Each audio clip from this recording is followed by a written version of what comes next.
এলে সেই আনন্দ যেন মন ভরে ওঠে সকল মানুষের। সে সময় সব ব্যস্ততা ছেড়ে মানুষ ছুটে চলে নিজের চিরচেনা সেই শিকড়ে। তবে সবার জন্য সে আনন্দ সমান হয় না। আমাদের দেশে ঈদ এলে যখন যানবাহনে অতিরিক্ত ভাড়া আদায় করা হয়, তখন বেশ বিপাকে পড়ে নিম্ন আয়ের মানুষরা।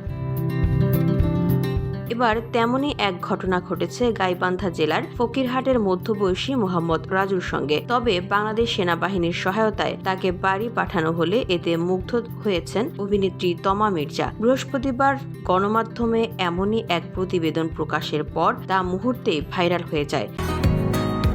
বসুন্ধরা, উত্তরা, বনশ্রী, কুড়িল ও বাড্ডা সহ রাজধানীর বিভিন্ন স্থানে অভিজাত ও অত্যাধুনিক মানের ফ্ল্যাট কেনার এক নির্ভরযোগ্য প্রতিষ্ঠান প্লেজেন্ট প্রপার্টিজ লিমিটেড। তাই আপনার স্বপ্নের আবাসনের জন্য আজই যোগাযোগ করুন।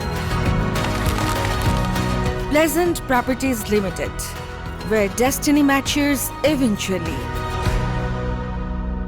সামাজিক মাধ্যমে ছড়িয়ে পড়া ভিডিওতে দেখা গেছে গাইবান্ধার রাজুকে বাড়ি ফেরার জন্য সাহায্য করেছেন বাংলাদেশ সেনাবাহিনীর সদস্যরা। এখানেই শেষ না, সেনাবাহিনীর সদস্যরা রাজুকে ঈদ সামগ্রী উপহার দেন। এ সময় সাইকেলে বাড়ি ফেরার বিষয়ে জানতে চাইলে তিনি বলেন, 2000 টাকায় টিকিট কিনলে পোলাপান খাবি কি? এই বিষয়ে মুগ্ধ হয়ে 6 জুন তমা মির্জা নিজের সোশ্যাল মিডিয়ায় ভিডিওটি শেয়ার করে ক্যাপশনে লিখেছেন, ভালোবাসা আর ভালো মানুষ এখনো আছে।